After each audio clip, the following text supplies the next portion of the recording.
Hello friends, good morning. നമ്മുടെ Kerala TV സീരിയലിലേക്ക് എല്ലാവർക്കും സ്വാഗതം. നന്ദുവും നമ്മുടെ നവീനും കൂടെ അവിടെ ഇരുന്ന് ഇങ്ങനെ സംസാരിക്കുന്ന കൂട്ടത്തിൽ നന്ദുവിൻ്റെ വിവാഹത്തിനോടുള്ള ആ ഒരു താല്പര്യത്തെ പറ്റി നവീൻ ഇങ്ങനെ ചോദിച്ചു. അന്നേരം മറ്റു പെൺകുട്ടികളെ പോലെ എനിക്കത്ര താല്പര്യമൊന്നുമില്ല വിവാഹത്തിനോട് എന്ന് നന്ദു പറയും. അപ്പോൾ മറ്റാരെങ്കിലും പ്രണയിക്കുന്നുണ്ടോ എന്ന് നവീൻ ചോദിച്ചു. അപ്പോൾ നമ്മുടെ നന്ദു ഒന്ന് ചിരിച്ചു. അതെന്താ ചിരിച്ചു തള്ളിയതെന്ന് നവീൻ അന്നേരം ചോദിക്കുക. പ്രേമവിവാഹത്തോടാണോ നന്ദുവിന് താല്പര്യം എന്നൊക്കെ നവീൻ ചോദിക്കുമ്പം എന്ന് ചോദിച്ചാൽ വിവാഹം കഴിക്കുന്ന ആളെ പറ്റി അടുത്തറിയണമെന്നുണ്ട് എന്ന് നന്ദു ഇങ്ങനെ നവീനോട് പറയുക. എല്ലാ അർത്ഥത്തിലും ഞാനുമായിട്ട് പൊരുത്തപ്പെട്ടു പോകുന്ന ഒരാൾ വന്നാലേ ഞാൻ സമ്മതം മൂളത്തുള്ളൂ എന്നും നമ്മുടെ നന്ദു പറയുക കേട്ടോ. എന്നും പറഞ്ഞിരിക്കുക നവീൻ. ഒന്നാമത് ഞാനൊരു SI നവീനേട്ടൻ്റെ അമ്മയെ പോലെ ചിന്തിക്കുന്നവർ എന്നും ഒരുപാടുള്ള ആൾക്കാരാണ്. അപ്പം നമ്മളൊക്കെ പുരോഗമിച്ചു എന്ന് പറയുമ്പോഴും പെണ്ണിനെ തൻ്റെ ഇടം വേണമെന്ന് പലരും പ്രസംഗിക്കുമ്പോഴും അങ്ങനെ തൻ്റെടികളായ പെൺകുട്ടികളെ വീട്ടിനകത്ത് കയറ്റാൻ മടിയുള്ളവരെ ഈ പറയുന്ന ഞങ്ങൾ പെണ്ണുങ്ങൾ തന്നെയാണെന്നൊക്കെ നന്ദു ഇങ്ങനെ നവീനോട് പറയുവാണ്.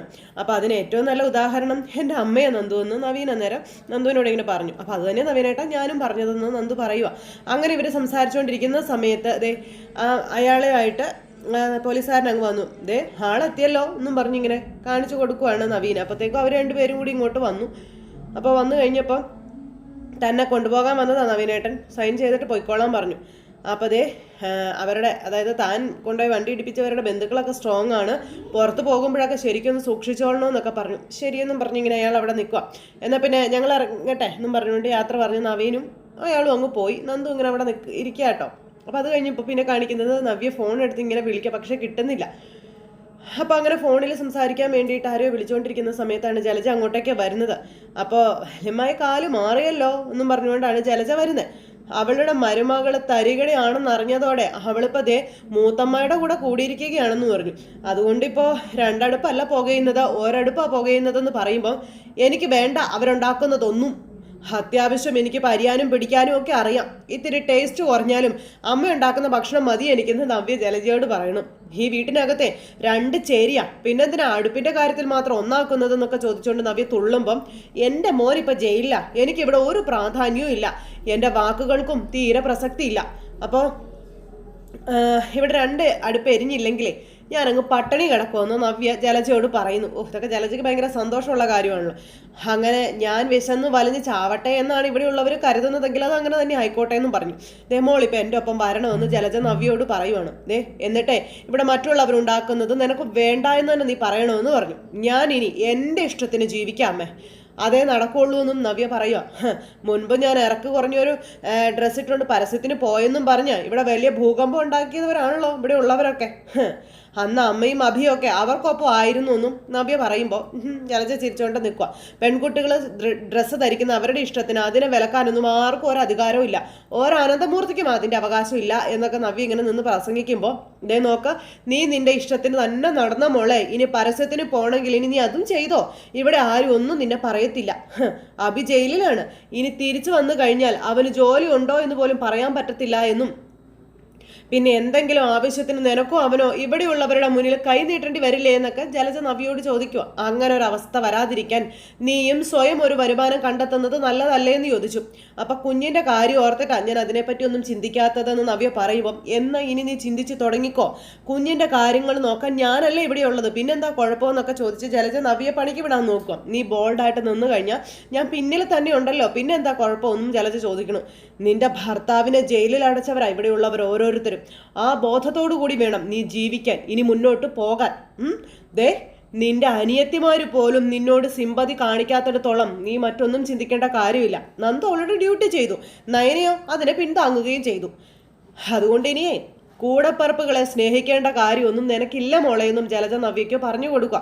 അമ്മ വന്നേന്നും പറഞ്ഞുകൊണ്ട് നവ്യ തന്നെ മുന്നിലിറങ്ങുവാണ് അടുക്കളയിലേക്ക്. അപ്പം നയനയും ദേവയാനിയൊക്കെ അടുക്കളയിൽ നല്ല ജോലിയാണ്. അപ്പം ഇവരുടെ ജോലി കണ്ടും അമ്മയും മോളും കൂടെ അവിടെ വന്ന് ഇങ്ങനെ നോക്കിക്കൊണ്ട് ഇങ്ങനെ നിൽക്കുക കേട്ടോ. എന്നിട്ട് 2 പേരും കൂടെ അടുക്കളയിലേക്ക് ചെന്നു. 2 അടുപ്പ് ഒന്നാക്കണ്ടെന്നാണ് എൻ്റെ മരുമോളുടെ അഭിപ്രായം കേട്ടോ.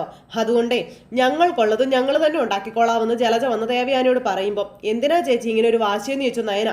അപ്പം എന്തിനാണെന്ന് നിനക്ക് മനസ്സിലായില്ലേ, എൻ്റെ ഭർത്താവേ ജയിലിലെ ഭക്ഷണമാണ് കഴിക്കുന്നത്, നീ എല്ലാം കൂടി അവൻ അങ്ങനെ ഒരു അവസ്ഥയിലേക്ക് എത്തിച്ചില്ലേ എന്ന് നവ്യ നയനയോട് അന്നേരം ചോദിച്ചു. ദേവയാനി ഒന്നും മിണ്ടാതൊക്കെ ഒന്ന് കേൾക്കുക. ഈ വീടിനകത്ത് ഞാൻ താമസിക്കും, പക്ഷേ ഈ വീട്ടിലുണ്ടാക്കുന്നതൊന്നുമേ എനിക്ക് വേണ്ട എന്ന് നവ്യ നയനയോട് പറയുക. അത് കേട്ടപ്പം നയനയുടെ ഇപ്പോഴത്തെ അവസ്ഥ മനസ്സിലാക്കിയിട്ട് നീ എന്താ നവ്യ ഇങ്ങനെയൊക്കെ സംസാരിക്കുന്നതെന്ന് ദേവയാനി ചോദിച്ചു. ഇവിടെ എനിക്കൊരു കുഞ്ഞുണ്ടല്ലോ അമ്മായി, ചന്തു എന്ന് പറയുന്നവൾ വന്നതിന് ശേഷം ആരെങ്കിലും എൻ്റെ കുഞ്ഞിന് പ്രാധാന്യം കൊടുത്തിട്ടുണ്ടോ എന്ന് നവ്യ ചോദിക്കുക. ഇപ്പോൾ ആരും അതിനൊന്നും തിരിഞ്ഞു നോക്കുന്നത് പോലും ഇല്ലല്ലോ. ഞാൻ എടുക്കാൻ വരുമ്പോൾ ചേച്ചിയല്ലേ എൻ്റെ കൈ തരാത്തത് എന്ന് നയന ചോദിച്ചു. അപ്പം ഇനിയേ ഒട്ടും തരത്തില്ലടി, ഒരു ജയിൽ പുള്ളിയുടെ കുഞ്ഞിനെ നിങ്ങളൊക്കെ എന്തിനാ എടുക്കണത്? അതിൻ്റെ ആവശ്യമുണ്ടോ നിങ്ങൾക്ക്? ഇന്ന് നവീൻ ഇവിടെ വരുന്ന ദിവസമാണ്, അവൻ ഉച്ചയൂണിന് നമുക്കൊപ്പം ഉണ്ടായിരിക്കുമെന്നും ആ നേരത്ത് ഇതുപോലെയുള്ള സംസാരങ്ങളൊന്നും നവ്യ നിന്റെ ഭാഗത്തുനിന്നും ഉണ്ടാകരുത് കേട്ടോ എന്ന് പറഞ്ഞു ദേവയാനി. അപ്പം ഞാനെന്തിനാ അവനെ ബഹുമാനിക്കുന്നത്? അവൻ ഇവിടുത്തെ ഇളയ സാധ്യതയെ കേസിൽ നിന്ന് രക്ഷിച്ചല്ലോ. എൻ്റെ കൂടെ പഠിച്ചവനാ അവൻ. ഞാൻ അവൻ്റെ കാലു പിടിച്ചതാ അബിക്ക് വേണ്ടിയിട്ട്. എന്നിട്ട് അവൻ ആ കേസ് ഏറ്റെടുക്കാൻ കൂട്ടാക്കിയില്ല. അപ്പോൾ ഏറ്റെടുക്കരുതെന്ന് പറയാൻ ആളുള്ളപ്പോഴേ എങ്ങനെ ഏറ്റെടുക്കാനാ മോളെ എന്ന് ജലജ. അതുകൊണ്ട് തന്നെയാ പറഞ്ഞത് ഇവിടെ 2 അടുപ്പ് വേണമെന്ന്. അതങ്ങനെ തന്നെ പോയാൽ മതി. ഇനിയേ അങ്ങനെ പോകുന്നതാ ശരിയാവത്തുള്ളൂ എന്നും നവ്യ ഇങ്ങനെ ഇവരോട് പറഞ്ഞു. അന്നേരം നവ്യ, നീ ഈ പറയുന്നതിനൊക്കെ വലിയ തിരിച്ചടിയും വേദനയും നിന്നെ കാത്തിരിപ്പുണ്ടെന്ന് ദേവയാനി പറയുമ്പം ഇതിനേക്കാളും വലിയ തിരിച്ചടി എന്താ അമ്മായി ഇനി എൻ്റെ ജീവിതത്തിൽ ഉണ്ടാവാനുള്ളത്? എൻ്റെ 2 അനിയത്തിമാരും എന്നും എൻ്റെ ശത്രുക്കളായിരുന്നു. ഞങ്ങൾ വീട്ടിൽ താമസിക്കുന്ന സമയത്തും തമ്മിൽ തല്ല് തന്നെയായിരുന്നു. ഇപ്പോഴും അത് തുടരുക തന്നെയാണ്, മാറ്റമൊന്നുമില്ല എന്ന് നവ്യ പറയുന്നത് കേട്ടപ്പോൾ നയന ഇങ്ങനെ അന്തം വിട്ട് നോക്കുക. ഇവള് പറയുന്നതേ അതേപടി അനുസരിക്കുന്ന കൂട്ടത്തിലായിരുന്നു അന്ന് നന്ദു. ഇന്നും അങ്ങനെ തന്നെ. എന്നിട്ട് ഇവള് പറഞ്ഞു അബിയെ രക്ഷിക്കണമെന്ന്. അപ്പൊ എങ്ങനെ പറയും അവൻ അതുപോലൊരു തെറ്റല്ലേ ചെയ്തതെന്ന് നയന ചോദിക്കുമ്പോൾ, തെറ്റ് ചെയ്തവരെല്ലാം ശിക്ഷിക്കണമെങ്കിൽ നിന്റെ ഭർത്താവിനെ ശിക്ഷിക്കണ്ടേ എന്ന് നവ്യ നയനയോട് ചോദിച്ചു. അപ്പോൾ ഒന്ന് നിർത്ത നവ്യ എന്ന് ദേവയാനി പറഞ്ഞു. അപ്പം നിർത്തണമെങ്കിൽ ഇവള് നിർത്തണം, മിണ്ടാതിരിക്കണം ഇവളെന്നും പറഞ്ഞു നവ്യ ഉറഞ്ഞതുള്ളൂ അവിടെ കിടന്നു. അന്നേരം മോളി തക്കാളി ഒന്ന് കഴുകിയെടുത്തേന്നും പറഞ്ഞുകൊണ്ട് ജലജ മരുമോളെ കൊണ്ട് ഓരോന്ന് ചെയ്യിപ്പിക്കുന്നു. ജലജ അരിയാനും വെറുക്കാനും തുടങ്ങി. അപ്പം ഞാൻ പോകും അമ്മയെന്ന് പറഞ്ഞു നയനെ അവിടെ നിന്ന് അങ്ങ് പോയി. പിന്നെ ഇവരുടെ പാചകമായി. അപ്പോൾ അമ്മയും മോളും കൂടെ പാചകം ചെയ്യുന്നത് നോക്കി ദേവയാനിയുടെ ജോലി കാര്യങ്ങളൊക്കെ ചെയ്യും. അപ്പോൾ ജലജയ്ക്ക് ഭയങ്കര സന്തോഷം. ജലജ എന്നിട്ട് മോളെ നോക്കിയിട്ട് പച്ചക്കറി അരിയാൻ തുടങ്ങി. അപ്പോൾ അങ്ങനെ അനന്തപുരി 2 ചേരിയായി ബഹളത്തോട് ബഹളം. അങ്ങനെ അതെല്ലാം കഴിഞ്ഞ് പിന്നെ നവീന് വേണ്ടുന്ന പെൺകൊച്ചുങ്ങളെ കാണിച്ചു കൊടുക്കുവാണ് മുത്തശ്ശനെ അമ്മ. അപ്പോൾ എനിക്ക് ഈ പെൺകുട്ടിയെ ഇഷ്ടമായപ്പോൾ ഇവരുടെ വീട്ടുകാരെ വിളിച്ചിട്ട് അച്ഛനൊന്ന് പറയണം, നമ്മൾ പെണ്ണ് കാണാൻ വരുവാണെന്ന്. ഇനി അഥവാ നവീനോട് കാര്യം ആദ്യമേ സംസാരിച്ചിട്ട് പോയി കഴിഞ്ഞിട്ടുണ്ടെങ്കിൽ കാര്യങ്ങൾക്ക് ഒരു തീരുമാനമാകും. ഇനി അവനോട് ആദ്യം ഒന്ന് സംസാരിക്കുകയാണെങ്കിൽ അവൻ്റെ മനസ്സിൽ ഒളിഞ്ഞിരിക്കുന്ന പെൺകുട്ടി ആരാണെന്ന് അറിയാമല്ലോ എന്ന് പറഞ്ഞു. അപ്പോൾ അതൊന്ന് പിടിച്ചെടുക്കണമെന്നും പറഞ്ഞു. അപ്പോഴാണ് നവീൻ അങ്ങോട്ടേക്ക് വരുന്നത്. അപ്പം അമ്മയും മുത്തശ്ശനും കൂടി ഒരുപാട് പെൺകുട്ടികളെ കാണുന്നുണ്ടെന്നും പക്ഷേ ഇതുവരെ ഒരൊറ്റ പെണ്ണിനെ കാണാൻ പോലും പോയിട്ടില്ല എന്നും കുമസ്തൻ അവിടെ നിന്ന് പറയുന്നു. അപ്പോൾ എനിക്ക് പറ്റിയ പെൺകുട്ടികളെ ഒന്നും അമ്മ ഇതുവരെ കാണിച്ചിട്ടില്ല എന്ന് നവീൻ ഇത് കേട്ട് ഒന്ന് പറയുക. ഒരുപാട് പേരെ ഞാൻ കാണിച്ചതാ, പക്ഷെ നീ ഒന്ന് നോക്കാൻ പോലും മെനക്കെടുന്നില്ലല്ലോ എന്നൊക്കെ അമ്മ. കണ്ണി കണ്ട ആണുങ്ങളോടൊപ്പം ബൈക്കിൽ ചുറ്റി കറങ്ങി നടക്കുന്ന പെൺകുട്ടികളെ ഒന്നും ഞാനെന്തായാലും ഈ വീട്ടിനകത്തോട്ട് കയറ്റാൻ പോകുന്നില്ല, അത് തീരുമാനിച്ച് ഉറപ്പിച്ച കാര്യമാണെന്നും പറഞ്ഞ അമ്മ. അപ്പോൾ നിന്റെ ചെറുപ്പകാലത്തെ നിനക്ക് സൈക്കിളെങ്കിലും മര്യാദയ്ക്ക് ചവിട്ടാൻ അറിയാമായിരുന്നോ എന്ന് അച്ഛൻ അന്നേരം ചോദിച്ചു. ഇപ്പോഴുള്ള പെൺകുട്ടികളെല്ലാം സ്കൂട്ടറിലും ബൈക്കുകളിലൊക്കെ പോകുന്നുണ്ടെങ്കിലേ അപ്പോൾ അവർക്ക് നല്ല കഴിവുള്ളത് കൊണ്ടാണ്. പിന്നെ ഒരു പെൺകുട്ടി ഒരു ബൈക്കിൻ്റെ പിന്നിൽ കയറി പോയി എന്ന് കരുതി അവിടെ എന്ത് സംഭവിക്കാനാണെന്ന് മുത്തശ്ശൻ അന്നേരം ചോദിച്ചു. നമുക്കൊരു പോലീസ് ഓഫീസറെയോ അല്ലെങ്കിൽ അഡ്വക്കേറ്റിനെയൊക്കെ ആലോചിച്ചാലോ മുത്തശ്ശ എന്ന് നമ്മുടെ നവീൻ നൈസായിട്ട് ചോദിക്കുമ്പം ആലോചിക്കാം, പക്ഷെ കല്യാണ സമയത്തേ പയ്യൻ അമ്മ ഉണ്ടാവില്ല എന്ന് അമ്മ ഇരുന്നങ്ങ് പറഞ്ഞു. നവീൻ ഇത് കേട്ട് അന്തം വിട്ടിരിക്കുക. കല്യാണ സമയത്ത് മാത്രമല്ല, കല്യാണം കഴിഞ്ഞ ശേഷവും ഞാൻ പിന്നെ ഇവിടെ നിൽക്കില്ല എന്നും അമ്മ മോനോട് പറയണം. ഇനി സംസാരിച്ചാലേ ശരിയാവില്ല, അവിടെ എല്ലാവരും കാത്തിരിക്കാം മൂർത്തി സാറിൻ്റെ വീട്ടിൽ. അപ്പോൾ അത് കേട്ടപ്പോൾ അനിയും ആദർശേട്ടനും പാർട്ടി നടത്തിയതാണെന്നും പക്ഷേ എന്നിട്ടും തൃപ്തിയായില്ല അവിടുത്തെ മുത്തശ്ശിക്കും ആദർശേട്ടൻ്റെ അമ്മയ്ക്കും ഒക്കെ. അപ്പം ഇവരിങ്ങനെ നോക്കുക കേട്ടോ. എനിക്ക് ഒരു നേരത്തെ ഉച്ചഭക്ഷണം തരണമെന്ന് അവിടെ എല്ലാവരും കൂടെ കൂട്ടായിട്ടൊരു തീരുമാനം എടുത്തതാണെന്നും മുത്തശ്ശൻ വരുന്നുണ്ടോയെന്നും ചോദിച്ചു. അപ്പോൾ ഇല്ല, ഞാൻ വരുന്നില്ല, നിന്നെ വിളിച്ചതല്ലേ, വിളിക്കാത്ത സദ്യക്ക് എന്തായാലും ഞാൻ വരുന്നില്ല എന്ന് പറഞ്ഞു. അപ്പോൾ മൂർത്തി സാറിൻ്റെ വീട്ടിൽ മുത്തശ്ശന് പ്രത്യേകിച്ചൊരു ക്ഷണത്തിൻ്റെ ആവശ്യമുണ്ടോ എന്ന് നവീൻ ചോദിക്കുമ്പോൾ നീ എന്തായാലും പോയിട്ട് വരാൻ പറഞ്ഞു. അങ്ങനെ അതും പറഞ്ഞു നവീൻ അവിടുന്ന് പോയി. നവീൻ അങ്ങ് പോയി കഴിഞ്ഞപ്പം നിങ്ങൾ തമ്മിലൊരു സ്വരച്ചേർച്ചയിലെത്താതെ എന്തായാലും നിൻ്റെ മോൻ്റെ കല്യാണം നടക്കുമെന്ന് തോന്നണില്ല എന്നും പറഞ്ഞ് മുത്തശ്ശൻ ഇങ്ങനെ അമ്മയോട് പറയാം നവീനെ പറ്റി. അത് കഴിഞ്ഞ് പിന്നെ കാണിക്കുന്നത് ജലജ മോനെ കാണാനായിട്ട് ജയിലിൽ ചെന്നു. മോനാണെങ്കിൽ ഇറങ്ങി വന്നു. അപ്പോൾ അമ്മേ അവളുടെ കുഞ്ഞ് പോയോ എന്നും ചോദിച്ചുകൊണ്ട് അഭി ഭയങ്കര പ്രതീക്ഷയോടുകൂടി ചോദിക്കുമ്പം അവരുടെ ഉള്ളിൽ ചെന്ന മരുന്നിന് കുഞ്ഞിനെ കളയാനുള്ള വീര്യം ഇല്ലായിരുന്നെന്നാണ് തോന്നുന്നത്, അവൾ രക്ഷപ്പെട്ടു എന്ന് ജലജ പറയാം. അപ്പോഴത്തേക്കും കമ്പികളുണ്ടല്ലോ, ആ കമ്പിയൊക്കെ വലിച്ച് പറിക്കാനുള്ള ഇതിലിങ്ങനെ നമ്മുടെ അഭി കാണിക്കുക കേട്ടോ. ഓഹോ എന്നും പറഞ്ഞ് ഭയങ്കര കലിപ്പ് എന്ന് പറഞ്ഞാൽ ഭയങ്കര കലിപ്പ്. എന്നിട്ട് ഇവിടുന്ന് ഞാൻ പുറത്തിറങ്ങുമ്പോഴേ കരയുന്ന നമ്മുടെ ശത്രുക്കളുടെ മുഖമായിരുന്നു എൻ്റെ മനസ്സിൽ. അമ്മയ്ക്ക് അറിയാവുമെന്ന് ചോദിച്ചു. അത് നടന്നില്ലല്ലോ അമ്മേ എന്നും പറഞ്ഞ് അഭി ഇങ്ങനെ തുള്ളുമ്പം, പക്ഷെ നിന്റെ ഭാര്യ രണ്ടും കൽപ്പിച്ച് തന്നെയാണ്, നീ ധൈര്യമായിട്ടിരിക്കുക. ജാനകി മാറിയതോടെ പാചകം ഒന്നിച്ചായിരുന്നല്ലോ, ഇപ്പം അത് വീണ്ടും രണ്ടായിട്ടുണ്ട്. നവ്യ അത് രണ്ടാക്കിയടാ. എനിക്ക് ജോലിഭാരം കൂടിയെന്നേ ഉള്ളൂ എന്നും ജലജ പറയുവാണ്. കാരണം നിന്റെ ഭാര്യയ്ക്ക് കാര്യമായിട്ട് ഭക്ഷണം ഉണ്ടാക്കാനൊന്നും അറിയത്തില്ലല്ലോ, പിന്നെ അവൾക്ക് കൂടി വെച്ച് വിളമ്പേണ്ട അവസ്ഥ ഇപ്പം എനിക്കെന്നൊക്കെ പറഞ്ഞ് ജലജ തൻ്റെ കഷ്ടപ്പാടുകൾ പറയാം. പിന്നെ കുഞ്ഞിൻ്റെ കാര്യങ്ങളും നോക്കണമല്ലോ എന്ന് പറയുമ്പം, അമ്മേ നമുക്ക് ഈ പറയുന്നവരാരും പ്രിയപ്പെട്ടവരല്ലല്ലോ അമ്മേ. ഇപ്പോഴത്തെ ഈ ഒരു സാഹചര്യത്തിൽ നവ്യയെ കൂടെ നിർത്തിയേ പറ്റൂ എന്ന് അഭി അമ്മയോട് പറയുന്നു. അവളുടെ അനിയത്തിമാരുമായിട്ട് തെറ്റിപ്പിരിക്കുക വേണ്ടത്, പിന്നീട് അനന്തപുര തറവാട്ടിൽ നിന്ന് പുറത്താക്കുകയും വേണം. അതൊക്കെ തന്നെയാണ് എൻ്റെ മനസ്സിലും. പക്ഷേ ഇപ്പം അവളെ പൊന്നെ ചക്കര എന്നൊക്കെ വിളിക്കേണ്ട ഗതികേടില്ല ഞാനൊന്നും പറഞ്ഞ് ജലജ നിൽക്കുമ്പോൾ അത് വേണം, അങ്ങനെ ചെയ്യണം. കാര്യം നടക്കുന്നത് വരെ അങ്ങനെ തന്നെ പോയേ പറ്റുള്ളൂ അമ്മേ, അതിന് വേറൊന്നും വിചാരിക്കണ്ട. അപ്പോൾ എന്ത് മുൻകൂട്ടി കണ്ട് നടക്കാൻ ഞാൻ. പിന്നെ അന്ന് ആ പാമ്പിൻ്റെ പ്ലാൻ വിജയിച്ചിരുന്നെങ്കിൽ ഇന്ന് ഇതൊന്നും ഉണ്ടാവില്ലായിരുന്നു. അന്നേ തന്നെ നമുക്ക് സന്തോഷിക്കാൻ വകുപ്പുണ്ടാകുമായിരുന്നില്ലേ എന്നൊക്കെ അമ്മ മോനോട് ചോദിക്കുന്നു. നയനയ്ക്ക് എന്തെങ്കിലും ഒന്ന് സംഭവിച്ചിരുന്നെങ്കിൽ നീ ഇന്ന് ജയിലിൽ കിടക്കുന്നതിന്റെ വിഷമമെങ്കിലും എനിക്ക് ഒഴിഞ്ഞു പോയേനെന്നും ജലജ പറയുക. നവ്യയുടെ ഇപ്പോഴത്തെ ഏറ്റവും വലിയ ശത്രു ആദർശും നന്ദുവാണെന്നും നന്ദു അനന്തപുരിയിലേക്ക് കയറാൻ ഒരു അവസരം കാത്തിരിക്കുകയാണെന്നും, കാരണം അത്രത്തോളം അടുപ്പമുണ്ട് അനിയും നന്ദുവും തമ്മിലെന്ന കാര്യവും പറയുവാണ് നവ്യ. പക്ഷെ അതിനൊരിക്കലും സമ്മതിക്കില്ല. അവിടെയാണ് അമ്മ അവളുടെ മനസ്സിനെ ചൂട് പിടിപ്പിക്കേണ്ടതെന്നുള്ള കാര്യമൊക്കെ മകൻ അമ്മയ്ക്ക് പറഞ്ഞു കൊടുക്കുന്നു. ഇവിടെ നിന്ന് ഇറങ്ങിക്കഴിഞ്ഞാലേ അത് ഞാൻ ഭംഗിയായിട്ട് തന്നെ ചെയ്തോളാവുന്നു. അപ്പം അതൊക്കെ ഞാൻ ചെയ്തോളാടാ മോനെ. എൻ്റെ മോൻ ജയിലിൽ കിടക്കുന്ന കാണുന്ന കാഴ്ച എനിക്ക് കാണിച്ചു തന്നവരെല്ലാം തകർത്ത് തരിപ്പണമാക്കാതെ എനിക്ക് സമാധാനം കിട്ടില്ലടാ എന്നും പറഞ്ഞുകൊണ്ട് ജലജ അഭിയോട് പറയുന്നു. ഇപ്പം ജയിലിൽ കിടക്കുന്നത് കൊണ്ട് നിനക്ക് പ്രത്യേകിച്ച് പണിയോ കാര്യങ്ങളോ ഒന്നും ഇല്ലല്ലോ, നീ എന്തെങ്കിലും കുതന്ത്രങ്ങളൊക്കെ ഒന്ന് ആലോചിച്ച് വെക്കാനൊക്കെ അമ്മ പറഞ്ഞു കൊടുക്കട്ടെ മോന്. ജയിലിൽ നിന്ന് ഇറങ്ങി കഴിയുമ്പോൾ അത് നമുക്ക് നടപ്പിലാക്കാമെന്ന് പറഞ്ഞു കൊടുക്കുന്നു.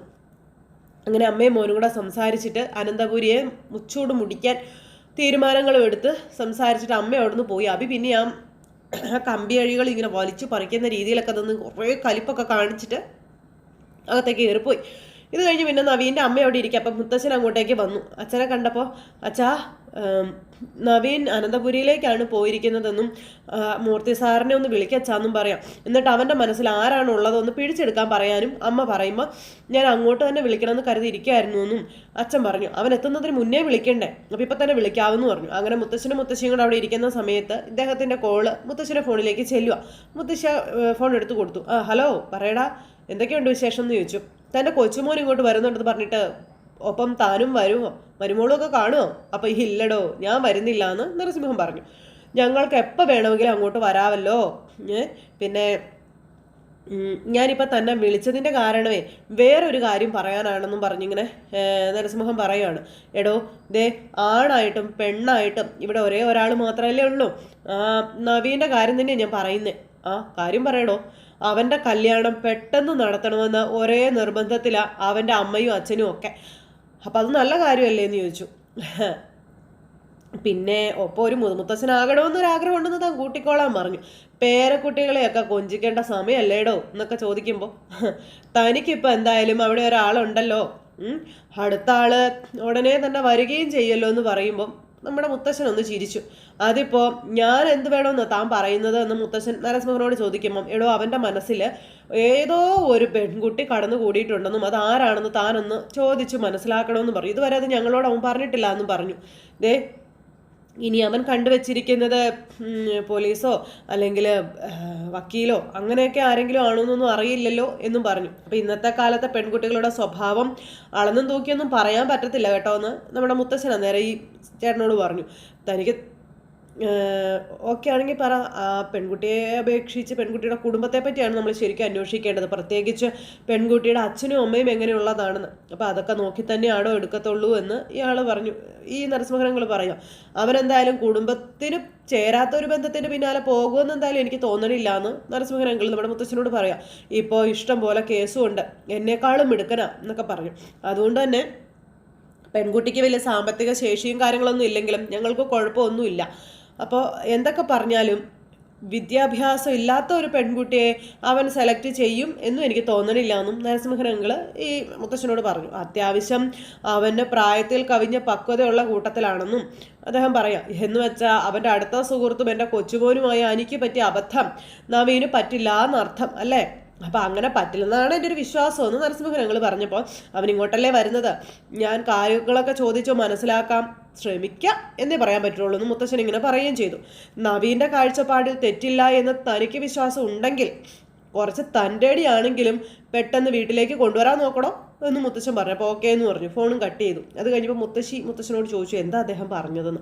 അന്നേരം നവീൻ്റെ മനസ്സിലൊരു പെൺകുട്ടി ഉണ്ടെന്നും അത് ആരാണെന്ന് നമ്മൾ കണ്ടുപിടിക്കണമെന്നാണ് നരസിംഹം പറഞ്ഞിരിക്കുന്നത് എന്നൊക്കെ പറയുമ്പോൾ ആഹാ അപ്പോൾ പെൺകുട്ടിയെ നവീൻ കണ്ടുവച്ചിട്ടുണ്ടല്ലേ എന്ന് മുത്തശ്ശി ചോദിക്കുക. അതേന്ന് പറയുകയും ചെയ്തു. നവീൻ നമ്മളെ കേസിൽ നിന്ന് രക്ഷിച്ചത് കൊണ്ട് അവൻ്റെ കല്യാണം മുന്നിൽ നിന്ന് നടത്തണമെന്നാണ് ഇവിടെ എല്ലാവരും തീരുമാനിച്ചിരിക്കുന്നതെന്ന കാര്യവും മുത്തശ്ശി പറയുക കേട്ടോ. ഈ വീട്ടിൽ നിന്ന് ഒരാളൊഴിയാതെ അതുകൊണ്ട് ആ കല്യാണത്തിന് പങ്കെടുക്കുമെന്നുള്ള കാര്യം 100% ഉറപ്പാണെന്നും പറഞ്ഞു. പിന്നെ ജലജയുടെയും അവൻ്റെ മോൻ്റെയും മരുമോളുടെയും കാര്യം എന്താണെന്നൊന്നും എനിക്ക് അറിഞ്ഞുകൂടാമെന്നും മുത്തശ്ശി പറയുമ്പം അങ്ങനെ തന്നെ വേണല്ലോട്, നമ്മളെല്ലാവരും തലേ ദിവസം തന്നെ പോയി സഹകരിക്കേണ്ട കല്യാണമാണതെന്ന് മുത്തശ്ശൻ പറഞ്ഞു. അതുപോലെ തന്നെ ഒരു നല്ല കാര്യമാണ് നവീൻ മോൻ നമുക്ക് വേണ്ടി ചെയ്തു തന്നെ, അതിൻ്റെ ഒരു കടപ്പാടും അല്ലെങ്കിൽ അതിൻ്റെ ഒരു മര്യാദ നമ്മൾ അവന് കൊടുക്കണമെന്നും പറഞ്ഞ് മുത്തശ്ശനും കൂടി ഇരിക്കുക. ആദ്യം അവൻ്റെ മനസ്സിലുള്ള പെൺകുട്ടി ആരാണെന്ന് ഞാൻ നോക്കട്ടെ, അതിനുശേഷം നമുക്ക് നോക്കാം എന്നും പറഞ്ഞ് ഇവർ പറഞ്ഞു തീർന്നില്ല. തൊട്ടടുത്ത നിമിഷം നമ്മുടെ നവീൻ വീട്ടിലേക്ക് വരുന്നു. അപ്പം നയനയും അനിയും അവിടെ ഫ്രണ്ടിൽ തന്നെ നിൽപ്പുണ്ടായിരുന്നു. ഒരുപാട് പാർട്ടി ഇവൻ നടത്തിയതാ, അതിൻ്റെ കൂടെ ഇത് ആവശ്യമില്ലായിരുന്നു എന്ന് നവീൻ വന്ന് പറഞ്ഞു. അപ്പോൾ ഇത് നിന്നോട് നേരത്തെ പറഞ്ഞിരുന്നതല്ലേ എന്ന് അനി അന്നേരം നവീനോട് ചോദിച്ചു. എടാ ഞാനിവിടുന്ന് മുന്നേ ആഹാരം കഴിച്ചിട്ടുള്ളതല്ലേ എന്ന് നവീൻ ചോദിക്കുമ്പോൾ എങ്കിലേ അതിലൊരുപാട് ഗ്യാപ്പ് വന്നിട്ടുണ്ടെന്ന് അനി പറയാം. ആ സമയത്ത് നമ്മുടെ നയന അനാമികയുടെ കാര്യം ചോദിച്ചു. ഇതുവരെ പ്രശ്നങ്ങളും കാര്യങ്ങളൊന്നുമില്ല, എല്ലാം സ്മൂത്തായിട്ടാണ് പോകുന്നത്. പിന്നെ അടുത്ത കോടതി കൂടുമ്പോൾ അവൾ അടുത്ത വലിയ പൊല്ലാപ്പം ഉണ്ടാക്കുമോ എന്ന് ചോദിച്ചു നവീനോട്. എന്ത് കുരുക്കോ എന്തോ ഉണ്ടാക്കാനാ, ഒരു മെൻ്റൽ പേഷ്യൻ്റ് ആണെന്ന് കോടതിക്ക് തന്നെ അത് ബോധ്യപ്പെട്ട കാര്യമല്ലേ എന്ന് ഇദ്ദേഹം ചോദിച്ചു. ഇനിയിപ്പോൾ എനിക്കൊന്നും റീതിങ്ക് ചെയ്യാൻ വേണ്ടിയിട്ട് മാറ്റി വെച്ചെന്ന് മാത്രമേ ഉള്ളൂ എന്ന് നവീൻ പറഞ്ഞു. അതും ഒന്നിച്ച് ജീവിക്കണമെന്ന് അനാമിക പറഞ്ഞത് കൊണ്ട് മാത്രമാണെന്ന കാര്യം പറയുവാണ് നവീനെ. അപ്പോൾ അപ്പോഴേ നവീൻ വന്ന വിവരം ഞാൻ പാചകത്തിലിരിക്കുന്നവരോട് പറയട്ടെ കേട്ടോ എന്ന് പറഞ്ഞു നയന. അങ്ങനെ കൂടുതലൊന്നും ഒരുക്കങ്ങളൊന്നും വേണ്ട കേട്ടോ എന്ന് നവീൻ നയനയോട് പറയാം. ആയിക്കോട്ടെ എന്ന് പറഞ്ഞ് നയന പോവാ. എടാ നിന്നെ ഊണിന് ക്ഷണിച്ചിട്ട് ഇവിടെ എന്നും ഉണ്ടാക്കുന്നത് തന്നു കഴിഞ്ഞാൽ അത് ശരിയാവുമോ എന്ന് അനി അന്നേരം ചോദിച്ചു. അപ്പോൾ കുടിക്കാനെന്തെങ്കിലും എടുക്കട്ടെ എന്ന് ചോദിച്ചു നവീനോട്. അന്നേരം വേണ്ട ഊണ് സമയം ആയില്ലേ എന്ന് അനി ചോദിക്കാം. അതനുസരിച്ചല്ലേ അവൻ വന്നിരിക്കുന്നത്, ദേ ഊണ് കഴിച്ചിട്ട് നല്ല പച്ചമോര് കൊടുക്കാവെന്നും പറഞ്ഞു. അപ്പോൾ അത് മതിയെന്ന് പറഞ്ഞു. അപ്പോൾ നവീൻ എന്നാ വാന്നും പറഞ്ഞുകൊണ്ട് നയന ഇതൊക്കെ ചോദിച്ചിട്ടാണ് അകത്തേക്ക് കൂട്ടിക്കൊണ്ട് പോകുന്നത്. എടാ നിന്റെ മുത്തശ്ശിയില്ലേ എന്ന് ചോദിച്ചു നവീന. അപ്പോൾ ഉണ്ടെന്ന് പറഞ്ഞു. നീ വന്നെന്ന് ഞാനൊന്ന് പറഞ്ഞിട്ട് വരട്ടെ, നീ അകത്തേക്ക് വാന്നും പറഞ്ഞ് വിളിച്ചുകൊണ്ട് അകത്തേക്ക് പോവാം. അങ്ങനെ അവരകത്തേക്ക് കയറി ചെല്ലുമ്പോഴേക്കും നവീൻ്റെ മുന്നിൽ കാലും കയറ്റി ഭയങ്കര പവറോടുകൂടി അനന്തപുരിയിലെ എല്ലാ സ്വത്തിൻ്റെ അവകാശി എന്നുള്ളൊരു മട്ടും മാതിരിയിൽ നമ്മുടെ നവ്യ ഇങ്ങനെ ഇരിക്കുവാണ്, അതായത് നവീനെ കാണിക്കാനായിട്ട്. അപ്പം അങ്ങനെ ആ ഒരു സിറ്റുവേഷനും കാര്യങ്ങളും എല്ലാം കാണിച്ചുകൊണ്ടാണ് നമ്മുടെ ഇന്നത്തെ കഥ അവസാനിച്ചിരിക്കുന്നത്. അപ്പോൾ എല്ലാവരും കാത്തിരുന്ന് കാണണോട്ടെ. എല്ലാവർക്കും നല്ലൊരു ദിവസം ആശംസിക്കുകയാണ്. ടാറ്റാ.